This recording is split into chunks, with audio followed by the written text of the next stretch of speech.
उससे पहले आपको बताएं कि army chief general Qamar Javed Bajwa की जेर सदारत कोर कमांडर्स कॉन्फ्रेंस में बॉर्डर मैनेजमेंट और दाखिली सलामती खित्ते में सिक्योरिटी की उभरती हुई सूरत हाल का जायजा लिया गया।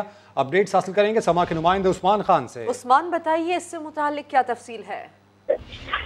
जी बिल्कुल, कोर कमांडर कॉन्फ्रेंस के शुरका ने पाकिस्तान को अदम इस्तेहकाम से दोचार करने की साजिशें नाकाम बनाने के अज़म का इरादा किया है और भारी कुर्बानियों से हासिल अमन इस्तेहकाम को तबाह करने की साजिशें नाकाम बनाएंगे। फोरम ने अज़म का इरादा किया और इजलास में भारतीय मिलिट्री के खुराक उन प्रोपेगेंडे का सख्त नोटिस दिया गया और कहा गया कि पाकिस्तान की जोग्राफियाई सरहदों के दफा के लिए तमाम इक़दाम जो है वो गिरफ्तार लाए जाएंगे। आर्मी चीफ का कहना था कि बेबुनियाद प्रोपेगेंडा भारत की फ्रस्ट्रेशन का मुंह बोता सबूत और मकबूजा कश्मीर में इंसानी हकूक की संगीन खिलाफ वर्जी से तवज्जो हटाने की कोशिश है और इजलास में अफगानिस्तान की सिक्योरिटी सूरत हाल और इंसानी बहरान पर तशवीश का इजहार किया गया और बामकसद बातचीत और आर्मी ताउन से पाकिस्तान में देरपा अमन इस्तेहकाम की राह हमवार होगी। आर्मी चीफ का कहना था उन्होंने फॉर्मेशन की ऑपरेशन तैयारियों को सराहा और गैर मुल्की अफवाज के साथ जो तरबियती मिशनों के निकात पर इजहार इत्मीनान किया और ISPR के मुताबिक पाक फौज ने मुख्तलिफ ममालिक के अफवाज के साथ दहशतगर्दी की मुश्तरका मशक़ें की हैं और ये 244वीं कोर कमांडर कॉन्फ्रेंस थी जिसमें मुल्की और जो खित्ते की सूरत हाल है उसके ऊपर खुलकर इज़हार ख्याल किया। तफसील के लिए शुक्रिया उस्मान। एक और अहम खबर, पेंडोरा लीक्स में जिनके नाम आए हैं उन्हें खुद को क्लियर करना पड़ेगा। जिसका दामन साफ नहीं वो नताइज भुगतेगा। वजीर आजम इमरान खान ने दो टोक कह दिया। वफाकी काबीना के इजलास में तहकीकाती सेल के कयाम और इन्वेस्टिगेशन जल्द मुकम्मल करने की हिदायत भी कर दी। इस्लामाबाद से अब्बास शब्बीर की रिपोर्ट। मुल्क की सियासत नए लीक्स की लपेट में, वफाकी काबीना में भी पेंडोरा पेपर्स की गूंज। वजीर आजम इमरान खान का दबंग ऐलान, बोले जिनके नाम आए हैं उन्हें सफाई देना होगी। वजीर आजम ने साफ कह दिया तहकीकात के बाद केसेज FIA और नैब को भेजे जाएंगे। बचेगा वही जिसका दामन साफ होगा। तहकीकाती सेल के कयाम और काम जल्द मुकम्मल करने की हिदायत भी कर दी। 700 से ज्यादा पाकिस्तान के लोगों के नाम शामिल हैं पेंडोरा पेपर्स में। प्राइम मिनिस्टर इंस्पेक्शन कमीशन के तहत जो सेल बनेगा ये इब्तदाई तौर के ऊपर इन तमाम जो कंपनीज हैं उनको मुख्तलिफ जो हेड्स हैं उनमें उनको डिवाइड करेगा। FBR है, FIA है, नैब है, वो तमाम अपना अपना काम जो है वो करेंगे। वफाकी काबीना को पेंडोरा लीक्स में ऑफशोर कंपनियों के पाकिस्तानी मालकान के हवाले से मुतल्लिका हुकाम ने इब्तदाई ब्रीफिंग भी दे दी। पेंडोरा लीक्स में 700 पाकिस्तानियों के नाम। सेनेट की कायमा कमेटी बराए खजाना ने 22 अक्टूबर को इजलास बुला लिया। कमेटी का कहना है जिस केस की चाहेंगे तहकीकात करवाएंगे। PAC जेली कमेटी में भी मामला उठ गया। कन्वीनर अयाज सादिक बोले पनामा पेपर्स की तहकीकात करने वाला FBR पेंडोरा पेपर्स के मामले में शर्मा क्यों रहा है। नैब को भी आड़े हाथों लिया। इस्लामाबाद से शकील अहमद की रिपोर्ट। अमीर जमात इस्लामी ने पेंडोरा पेपर्स में शामिल पाकिस्तानियों के खिलाफ तहकीकात के लिए सुप्रीम कोर्ट जाने का ऐलान कर दिया। कहते हैं पूरी कौम एक बार फिर अदालत उस्मा की तरफ देख रही है। पेंडोरा पेपर्स में जिन जिन के नाम आए हैं उनका भी एहतसाब हो जाए। हम सुप्रीम कोर्ट के दरवाजे पर दस्तक दे रहे हैं, कागजी और कानूनी कार्रवाई भी करेंगे और एक बार फिर यही अर्ज़ करूँगा कि पूरी कौम अब एक बार फिर सुप्रीम कोर्ट की तरफ देख रही है कि वो कौम के साथ इंसाफ करे और जिन लोगों ने कौम की दौलत को लूटा है उसको वापस लाने में सुप्रीम कोर्ट अपनी जिम्मेदारी को पूरा करे। मसीहा मान गए, खबर की तफसील कुछ देर में। क्या हुआ? सब पासपोर्ट की इज्जत हो रही है ना बैरून मुल्क से लोग पाकिस्तान नौकरी करने आ रहे हैं। बिलावल भुट्टो ने मौजूदा हुकूमत को अवाम दुश्मन करार दे दिया। कोटली आज़ाद कश्मीर में जलसे से खिताब में कहा कठपुतली साजिशों में मसरूफ है लेकिन जियाले गरीब अवाम की खातिर आखिरी जंग लड़ने को तैयार हैं। चेयरमैन पीपल्स पार्टी ने एक बार फिर दावा किया कि आइंदा वजीर आजम जियाला होगा।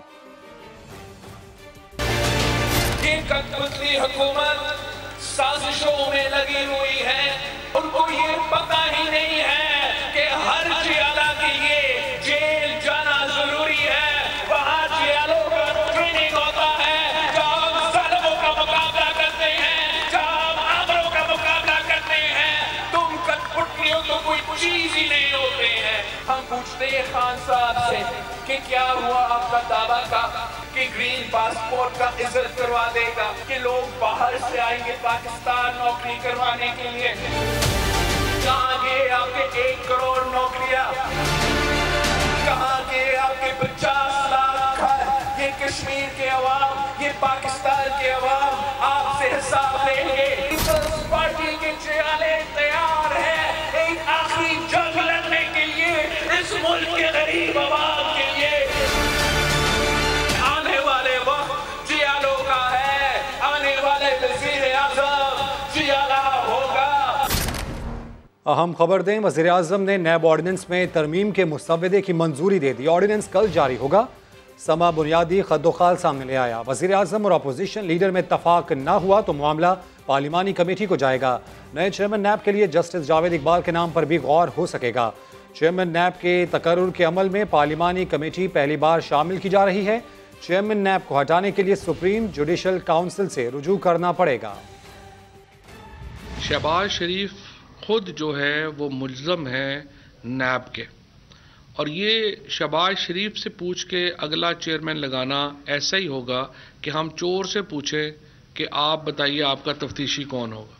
लिहाजा इस पे हमारा बिल्कुल वाज़े एक मौक़िफ़ है। हम शहबाज शरीफ साहब से कंसल्टेशन नहीं करेंगे अगले चेयरमैन की तैनाती के लिए, नंबर 1। नंबर 2, कल इस ज़मन में ऑर्डिनेंस जो है वो आएगा जो इस लैकुना को दूर करेगा कि अगर चेयरमैन, अगर लीडर ऑफ द हाउस या लीडर ऑफ द अपोजिशन में से कोई शख्स जो है वो मुलव्वस है नैब के केस में, तो फिर कंसल्टेशन का तरीका क्या होना चाहिए। तो कल हम इसको जो है वो इंशाअल्लाह ताला ऑर्डिनेंस जो है वो लेके आएंगे, जिससे ये जो कंसल्टेशन के ऊपर एक लीगल लकूना पैदा हुआ है इससे निपट सकें। लेकिन इससे बेहतर होता कि opposition, leader of the opposition को बदल लेती और हम एक ऐसे आदमी से कंसल्टेशन करते जिसके ऊपर कोई इल्ज़ामात नहीं है मनी लॉन्ड्रिंग के, पैसों को बाहर भेजने के और कमीशन खाने के। लेकिन अनफॉर्चुनेटली या शायद अपोजिशन के पास ऐसा बंदा भी कोई नहीं है वैसे फ्रंट रोज़ में। अल्हम्दुलिल्लाह सारे ही इसी तरह के कारनामों में मुलव्वस है, लेकिन बहरहाल कोशिश करते कि जूनियर मेंबर को ले आते सामने। और ऐसे में पीपल्स पार्टी के सेनेटर सलीम मांडीवाला कहते हैं कि चेयरमैन नैब की मुद्दत में तौसी होते ही उसे चैलेंज किया जाएगा। ऑपोजिशन सुप्रीम कोर्ट जाने के लिए तैयार बैठी है। ऑपोजिशन अपना माइंड बना चुकी है। अगर ये तौसी देते हैं तो ऑपोजिशन ऑलरेडी तैयार बैठी हुई है सुप्रीम कोर्ट जाने के लिए, और मुझे लगता है जिस तरीके से भी ये तौसी देंगे वो सुप्रीम कोर्ट में चैलेंज हो जाएगी। आगे बढ़ें और आपको बताएं, नेशनल लाइसेंसिंग एग्जाम के खिलाफ इस्लामाबाद में यंग डॉक्टर्स का एहतजाज शिद्दत इख्तियार कर गया। मुजाहिरीन पाकिस्तान मेडिकल कमीशन की इमारत में घुस गए। पुलिस ने शेलिंग और लाठी चार्ज से तवाज़ो की। मुजाहिरीन ने भी खूब पथराव किया। SP पर तशद्दुद किया गया। दर्जनों मुजाहिरीन गिरफ्तार कर लिए गए। अरहम खान की रिपोर्ट।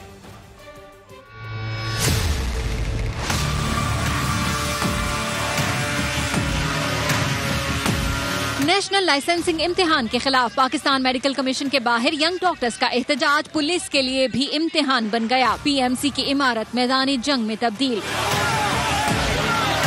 मुजाहिरीन की जानिब से कमीशन की इमारत के अंदर घुसने की कोशिश पर पुलिस की कार्रवाई। लाठीचार्ज और शेलिंग से यंग डॉक्टर्स मुश्तइल हो गए। पुलिस पर पथराव और हाथापाई। SP नौशरवान भी तशद्दुद का निशाना बन गए। मैं नहीं ये समझता कि कोई पढ़ा लिखा एक डॉक्टर ऐसी हरकत कर सकता है। मैं अभी भी कहूँगा कि इनके अंदर कुछ मिसक्रिएंट्स शामिल हो गए जिन्होंने पुलिस वालों को तशद्दुद का निशाना बनाया। पुलिस ने यंग डॉक्टर्स एसोसिएशन इस्लामाबाद के सदर डॉक्टर फैज अचकजई समेत दर्जनों मुजाहिरीन को गिरफ्तार कर लिया। पिम्स अस्पताल में प्रेस कॉन्फ्रेंस करते हुए YDA इस्लामाबाद ने गिरफ्तार डॉक्टर्स की फौरी रिहाई और PMC के नायब सदर के इस्तीफे का मुतालबा कर दिया। एक नाअहल शख्स PMC में बिठा दिया गया है। समझ नहीं आती कि इस जिद्दी हुकूमत को उस वकील में क्या नजर आया है। जो अली रजा है, हमें उनका इस्तीफा चाहिए। हमारे जो रहनुमाओं ने गिरफ्तार किए हैं उनको फिल फॉर रिलीज किया जाए। दूसरी जानिब ग्रैंड हेल्थ अलायंस ने भी यंग डॉक्टर्स की हिमायत कर दी। पुलिस के इलाज के बायकॉट का ऐलान और मुतालबा तस्लीम न होने की सूरत में कल से OPDs बंद करने की धमकी दे दी। कैमरा टीम और साथी रिपोर्टर असलम खोखर और आदिल तनोली के साथ अरहम खान,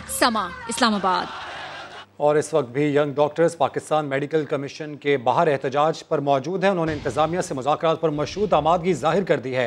अपडेट्स हासिल करेंगे समा के नुमाइंदे आदिल तनौली से। आदिल, क्या शराइत हैं इन यंग डॉक्टर्स की?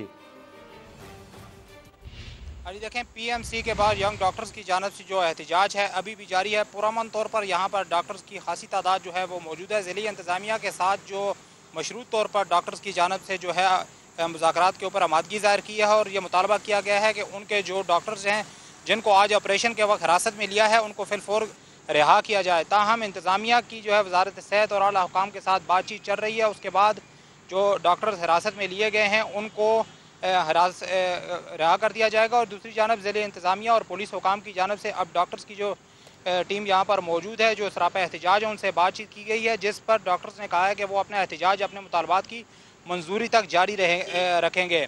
आज ठीक है, मुतालबात की मंजूरी तक एहतजाज जारी रहेगा। अपडेट्स के शुक्रिया आदिल।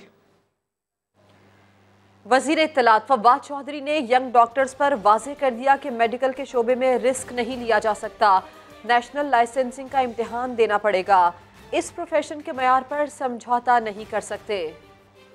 आप MBBS की डिग्री ले लेंगे तो आपका एक टेस्ट होगा जो कि आपको क्वालिफाई करेगा कि आप डॉक्टरी के लिए फ़िट है या नहीं। वो आपने एग्ज़ाम जो है वो किया है, और ये एग्ज़ाम इतना सख्त नहीं है। पिछले साल जो एग्ज़ाम हुआ है उसमें 85% डॉक्टर्स जो हैं वो उन्होंने ये एग्ज़ाम क्लियर किया। अब यही एग्ज़ाम पूरी दुनिया में, अमेरिका में, बरतानिया में, हर जगह पे ये एग्ज़ाम हो रहा है। ये एहतजाज करना कि हमारी फ़िटनेस ही चेक ना हो और हम डॉक्टर बन जाएं, मेरे ख्याल में तो ये बड़ा एक अजीबोगरीब मुतालबा है।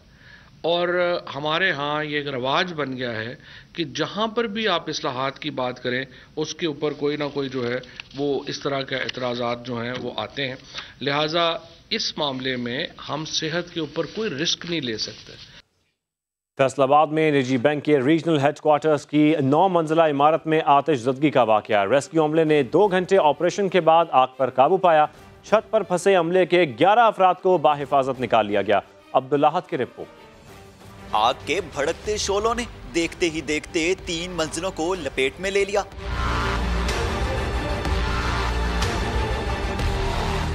फैसलाबाद के चहरी चौक में निजी बैंक की इमारत के 7वें फ्लोर पर अचानक आग भड़क उठी। धुआं भरा तो अमला जान बचाने के लिए छत पर चढ़ गया। हमारी कैंटीन है ऊपर 9वें फ्लोर पे, 7 नंबर कैट दफ्तर, उधर आग लगी। उसको दम आग लगी, नीचे भागने लगे, धुआं बहुत ज्यादा आग। रेस्क्यू टीम ने 2 घंटे के ऑपरेशन के बाद न सिर्फ आग पर काबू पाया बल्कि इमारत में फंसे 11 अफराद को भी बाहिफाजत निकाल लिया। आग लगने की जो बाहर मुझे वजह लग रही है वो शॉर्ट सर्किट है, क्योंकि जिस पोर्शन में आग काफ़ी ज़्यादा थी उधर पेपर मटेरियल मौजूद था, वुडन वर्क मौजूद था। फायर फाइटिंग की है, फायर कंट्रोल की है, और 7th फ्लोर और 9th फ्लोर के ऊपर टोटल 11 पीपल थे। 11 लोग थे जिनमें एक फ़ीमेल थी। उन्हें अल्हम्दुलिल्लाह हमने सेफली बाफाजत इवैक्यूएट किया। रेस्क्यू हुकाम के मुताबिक निजी बैंक की 9 मंजिला इमारत में एक भी हंगामी अखराज या फायर हाइड्रेंट मौजूद नहीं। कैमरा टीम के साथ अब्दुल्लाहत, समा, फैसलाबाद। और chief justice of Pakistan justice Gulzar Ahmed का कहना है कि वकला और अदालत एक ही दायरे का हिस्सा हैं। सुप्रीम कोर्ट बार के वकला का हाउसिंग सोसाइटी का मामला हल करवा दिया है। वकला जल्द इस्लामाबाद में अपना घर बना सकेंगे। अरशद अली की रिपोर्ट। पंजाब बार कौंसिल के ज़ेर एहतमाम वकला के हकूक पर तकरीब का इनेकाद। Chief justice Pakistan justice Gulzar Ahmad ने खिताब किया, कहा कि वकला की बहुत सपोर्ट की जरूरत है। जो तवक्को वकला अदालत से रखते हैं वही तवक्को अदालत वकला से रखती है। कोरोना वायरस के दौरान वकला को शदीद मुश्किलात का सामना करना पड़ा। केस की तैयारी जिस तरह से करके आना चाहिए और जो उनके फाइल के अंदर मुकदमा उनका होता है उसके मुताबिक नहीं करते हैं, तो अदालत कोशिश करती है कि वकील साहब उस फाइल के ऊपर आ जाएं बजाय उस फाइल के अलावा कोई बात करने के। Chief justice Lahore high court justice Mohammad Amir Bhatti ने भी खिताब किया, कहा कि वकला के हकूक के तहफ़्फ़ुज़ की जरूरत क्यों पेश आई, क्योंकि वकला कलम से दूर हो गए और हाथ में डंडा उठा लिया। जरूरत प्रोटेक्शन एक्ट की क्यों पड़ी कि हम जो वकला सिर्फ और सिर्फ कलम का इस्तेमाल करते थे, हमने डंडा सोटा उठा लिया। क्यों उठाया, ये रीजन जो है आपने खुद देखनी है। तकरीब के आखिर में पंजाब बार कौंसिल के ओहदेदारों ने chief justice Pakistan justice Gulzar Ahmad और दीगर मेहमानों को शील्ड से नवाजा। कैमरामैन खावर महमूद के साथ अरशद अली, समा, लाहौर।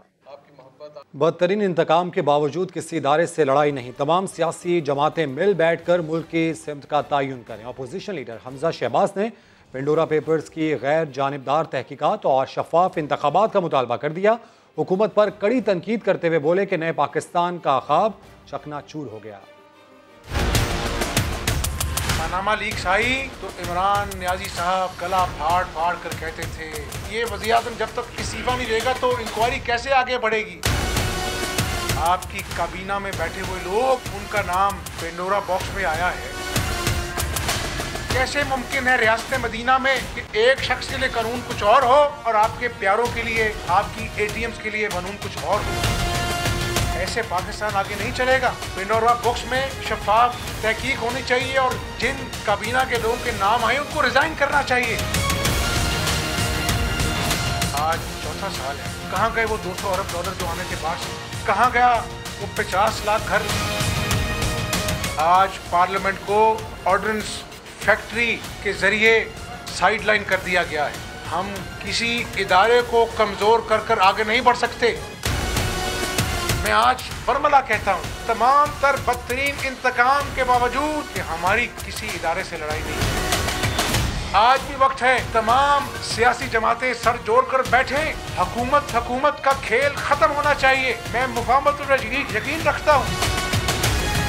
खुदारा इस मुल्क में साफ शफाफ इलेक्शन होने चाहिए और उस साफ शफाफ फ्री एंड फेयर इलेक्शन के नतीजे में जो भी जमात जीतेगी हम खुशदिली से उसको वेलकम कहेंगे।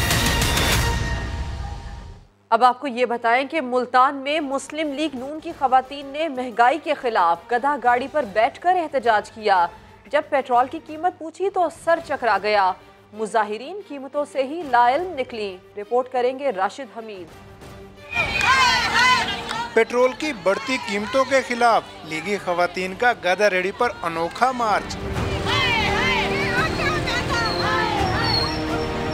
बैनर्स उठाए, गधे रेडी पर सवार खवातीन ने हुकूमत के खिलाफ शदीद नारेबाजी की।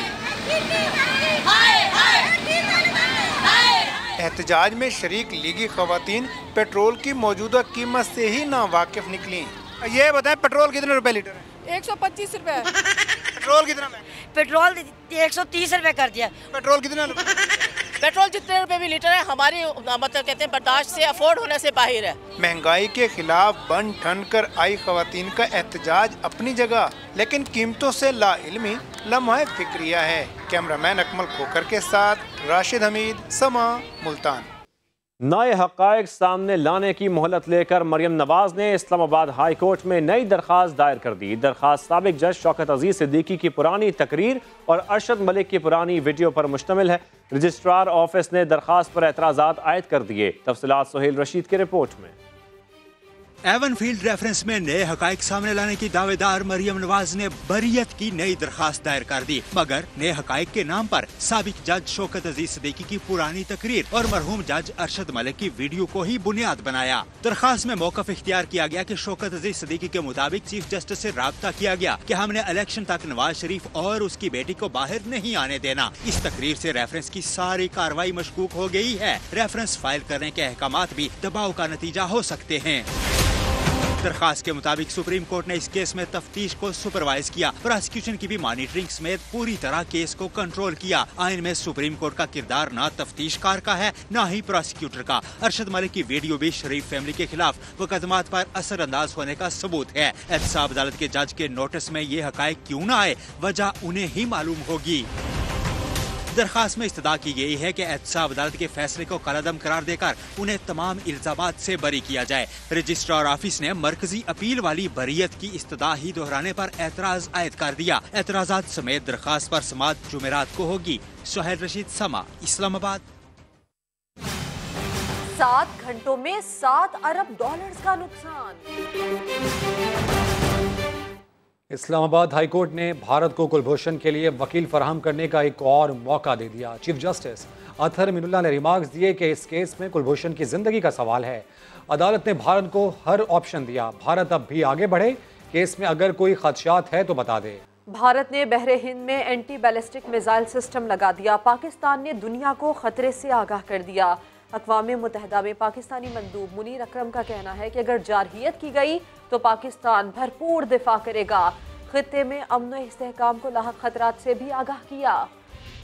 Facebook services down. चंद घंटों में मार्क ज़करबर्ग को 7 अरब डॉलर्स का नुकसान। अमीर तरीन अफराद की फहरिस्त में 5वें नंबर पर चले गए। फेसबुक इनकॉर्पोरेशन प्रोडक्ट्स का सिस्टम फेल हुआ। 2 अरब से ज़ायद सार्फिन की दुनिया ऑफलाइन हो गई और इसके साथ साथ चंद घंटों में फेसबुक बानी मार्क जुकरबर्ग $7 अरब गंवा बैठे। दुनिया के अमीर तरीन अफराद की फहरिस्त में 5वें नंबर पर चले गए। सोशल मीडिया जायंट का स्टॉक गुज़िश्ता रोज 4.9% गिरा। फेसबुक इंतजामिया ने कहा है कि कॉन्फ़िगरेशन की तब्दीली के दौरान खराबी आ गई, जिसकी वजह से सर्विसेज में तात्तुल आया।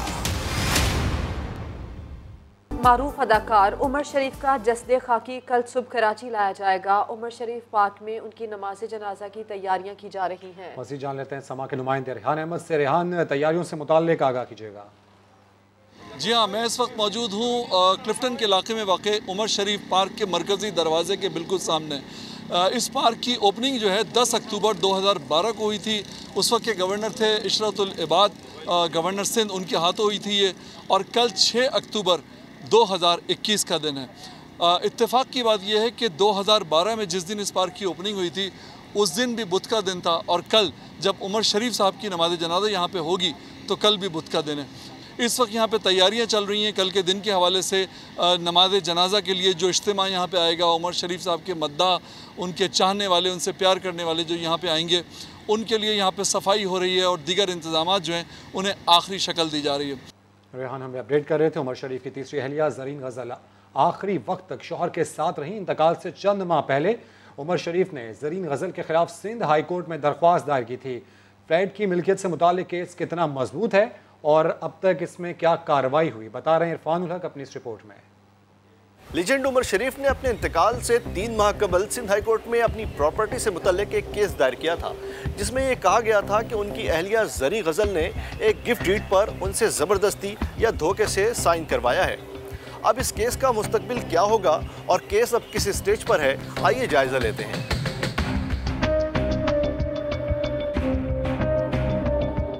उमर शरीफ की दरख्वास्त में कहा गया है कि अस्करी 4 का फ्लैट उन्होंने तीसरी अहलिया ज़री गज़ल को तोहफे में नहीं दिया, बल्कि गिफ्ट डीड पर धोखे से दस्तखत कराया गया। अदालत ने इब्तिदाई समाअत के बाद हुक्म इम्तिनाअ जारी करते हुए जायदाद की मुंतकिली रोक दी। केस अदालत में पहुंचने के बाद सामने आने वाली दस्तावेज में वो तस्वीर शामिल है जो ज़री गज़ल के नाम फ्लैट की गिफ्ट डीड बनवाते हुए खींची गई थी। केस में दिलचस्प सूरत हाल उस वक्त पैदा हुई जब मोहम्मद सलमान नामी शख्स ने फरीक बनने की दरख्वास्त दायर करते हुए दावा किया कि ये प्रॉपर्टी वो खरीद चुके हैं। ये तो हमने अपने केस में फ़ोटो सेशन भी उनका जो हुआ है before the authorities, before the GHQ and the military state office और द आर्मी हाउसिंग डायरेक्टरेट, वो लगा हुआ है, जिसमें उमर शरीफ साहब खुद हंसते हुए विद स्माइलिंग फेस बैठे हुए हैं बीबी ज़रीन के साथ। जो प्रॉपर्टी ट्रांसफ़र हुई है उसके बाद जो ट्रांजैक्शन हुई है, उन्होंने दूसरी प्रॉपर्टी आगे ख़रीदी है जिसमें वो रह रही हैं। तो ये बिल्कुल क्लीन ट्रांसपेरेंट प्रोसेस हुआ था। मोहम्मद सलमान के वकील के मुताबिक बज़ाहिर यही लगता है कि उमर शरीफ ने अपनी पहली अहलिया और बच्चों के दबाव में आकर इस जायदाद की वापसी का मुकदमा किया, जो वो खुद अपनी अहलिया ज़री गज़ल को गिफ्ट कर चुके थे। बीबी ज़रीन का भी मौक़िफ़ यही है कि उमर शरीफ साहब को जो है वो जो केस करवाया गया है वो उनकी जो पहली अहलिया हैं उन्होंने और उनके बच्चों ने ज़बरदस्ती करवाया, और ये उसमें वो उनका ये भी मौक़िफ़ था कि जब ये हुआ तो उसके बाद जब ये बीमार हुए और हॉस्पिटलाइज हुए और सब, तो उन दरमियान जो 15-20 दिन का टाइम था उनको मिलने भी नहीं दिया जा रहा था। दुनिया को हंसाने और खुशियां बांटने वाले उमर शरीफ अब दुनिया में नहीं रहे, मगर अदालत में ज़ेर इल्तवा प्रॉपर्टी का केस मजीद उलझता हुआ दिखाई दे रहा है। उमर शरीफ का वो फ्लैट जो वो अपनी ज़िंदगी में ज़री गज़ल को दे चुके थे, उसका फ़ैसला तो आइंदा चंद समातों में हो जाएगा, मगर उमर शरीफ की मजमूई विरासत में भी ज़री गज़ल का हिस्सा होगा। कैमरामैन राशिद इशरत के साथ इरफान उल हक, समा, कराची। 1 करोड़ नौकरियां देने के दावेदारों ने अपने ही मुलाजमीन की छुट्टी कर दी। इस्लामाबाद में तहरीक इंसाफ के मरकजी दफ्तर में काम करने वाले 22 मुलाजमीन को नौकरी से फारिग कर दिया गया।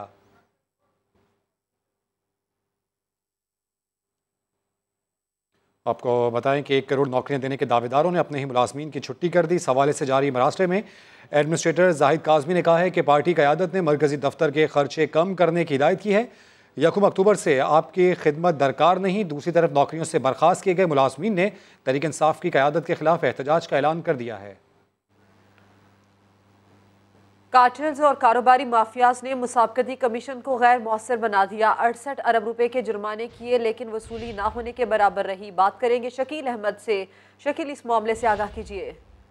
जी, मुसाफती कमीशन ने मुख्तलिफ कारोबारी शोबों में कार्टराइजेशन या गठजोड़ में मुलविस अफराद के खिलाफ 15 माह में तकरीबन 27 इंक्वायरीज मुकम्मल की, 9 ऑर्डर भी पास किए।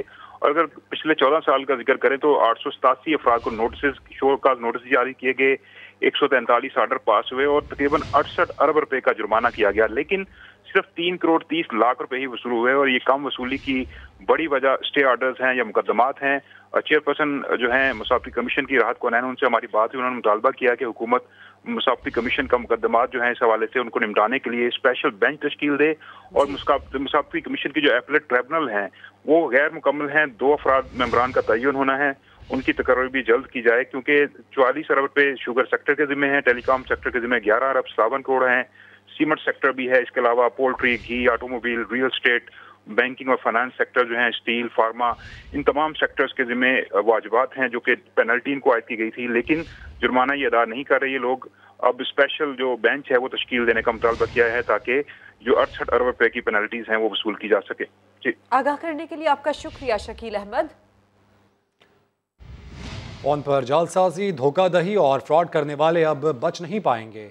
पीटीए ने नौसरबाजों के खिलाफ डंडा उठा लिया। 90,000 से ज्यादा मोबाइल फोन्स, 200 से ज्यादा फ्रॉडियों के शनाख्ती कार्ड ब्लॉक कर दिए गए। चेयरमैन पीसीबी रमीज राजा ने पाकिस्तान स्टॉक एक्सचेंज का दौरा किया। उन्होंने बिजनेस कम्युनिटी से क्रिकेट की मईशत को बेहतर करने में माली मदद की अपील कर दी। हुज़ैफा खान की रिपोर्ट। क्रिकेट इकोनॉमी को बेहतर बनाने के लिए पीसीबी ने कोशिशें तेज कर दी। रमीज राजा ने कराची में पाकिस्तान स्टॉक एक्सचेंज का दौरा किया। MD stock exchange Farrukh H Khan और चेयरपर्सन शमशाद अख्तर ने रमीज राजा का इस्तकबाल किया। रमीज ने घंटा बजाकर ट्रेडिंग का आगाज किया। इस मौके पर चेयरमैन पीसीबी का कहना था कि अगर हमारी टीम दुनिया की बेहतरीन टीम होगी तो कोई रद्दी की टोकरी में नहीं फेंक सकता। एक तो आपकी टीम दुनिया की बेस्ट टीम होगी तो कोई आपको ऐसे यूज़ करके और रद्दी की टोकरी में नहीं फेंक के चला जाएगा। और दूसरा, अगर आपकी क्रिकेट की इकोनॉमी स्ट्रांग होगी तो उनके इंटरेस्ट हैं। रमीज राजा ने कहा कि क्रिकेट में बेहतरी तभी आएगी जब क्रिकेट की मईशत बेहतर होगी। अगर पाकिस्तान को ग्रेट टैलेंट प्रोड्यूस करना है तो जब तक फाइनेंशियल्स हमारे ठीक नहीं होंगे वो नहीं हो सकता, क्योंकि हर जगह के ऊपर हमें पैसे की ज़रूरत होती है। डायरेक्शन हम प्रोवाइड करेंगे और पीछे से जोर बिजनेस कम्युनिटी का अगर लगेगा तो विन विन सिचुएशन।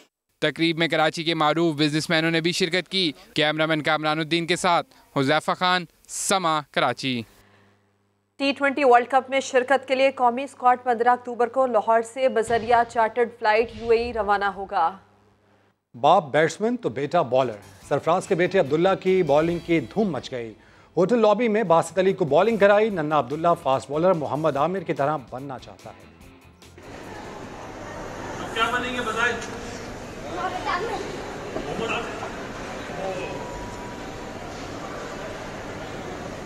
कराची में तेजी से ऊंची ऊंची इमारतों की तादाद बढ़ती जा रही है, मगर इन बिल्डर्स के शीशों को साफ करने वाले माहिर मजदूरों की तादाद बहुत कम है।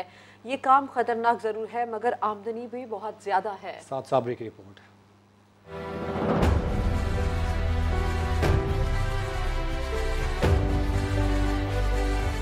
यह है कराची का आकाश, जिसका नाम ही बुलंदी की इंतहा है।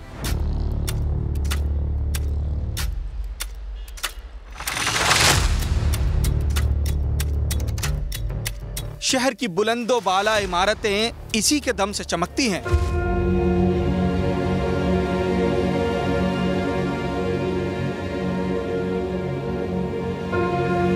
ये काम खतरनाक है, मगर जब बच्चों के चेहरे सामने हो तो बाप को कोई खतरा नहीं लगता। डर लग रहा था, मगर मैं अपनी बीवी और बच्चों को देखता था। मैंने बोला कि मैंने इनकी ज़िंदगी में कुछ बढ़ना है और इनके लिए कुछ करना है, इसलिए मैंने अपने डर को मारा।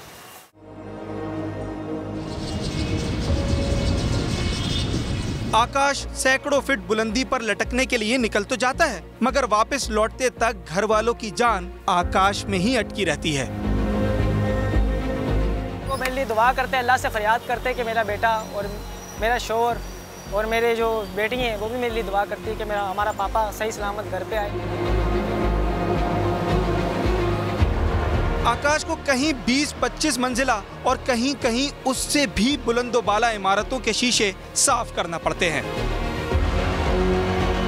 इतनी बुलंदी से तो अक्सर लोगों को नीचे देखते हुए भी खौफ आता है और इस सूरत हाल में आकाश के हेल्पर्स का किरदार कलीदी अहमियत का हामिल होता है।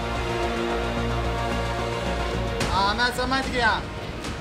ये जो ऊपर वाला बंदा होता है ना मेरा, जो झूला चलाता है, उसके हाथ में मेरी जान होती है, ठीक है। अब वो दिल से काम करेगा तो मुझे कुछ भी नहीं होगा। जो काम आकाश कर रहा है उसकी कराची में मांग बहुत ज्यादा है, मगर बुलंदी के खौफ और जान के खतरे की वजह से शहर में ये काम करने वालों की तादाद ना होने के बराबर है। फील्ड में अब बंदे पहले थे सर 10-12 थे, अब छोड़ चुके हैं बंदे, क्योंकि कुछ वाकया हुआ था उसकी वजह से छोड़ चुके हैं।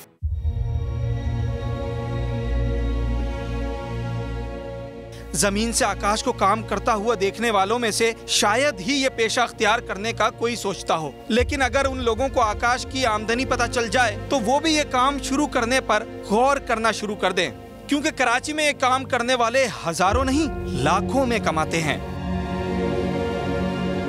काम में इनकम तो बहुत ज़्यादा है, जितना आप काम करेंगे उतनी इनकम है। जो बंदा मुश्किल में धूप में काम करेगा, ठीक है, और डर अपना ख़त्म करेगा, फिर वो बंदा कामयाब होगा और पैसा उसके आगे ऐसे गिरेगा कि आप छोड़ो बस, बहुत कमा सकता है वो। मेरी 2 कंपनी है, ठीक है, और मैं टैक्स भी भरता हूँ और लोगों से ज़्यादा भरता हूँ। आकाश जिस बुलंदी पर काम करता है वहाँ से उसे नीचे चलते हुए लोग चींटियों की तरह नजर आते हैं, मगर वो बुलंदी तेज हवाओं से डोलते झूले को खातिर में ना लाते हुए अपने हाथों को चलाता रहता है। जिंदगी के सफर में आगे बढ़ने के लिए बहुत से कठिन रास्ते भी इख्तियार करना पड़ते हैं। कैमरा टीम के साथ साद साबरी, समा, कराची।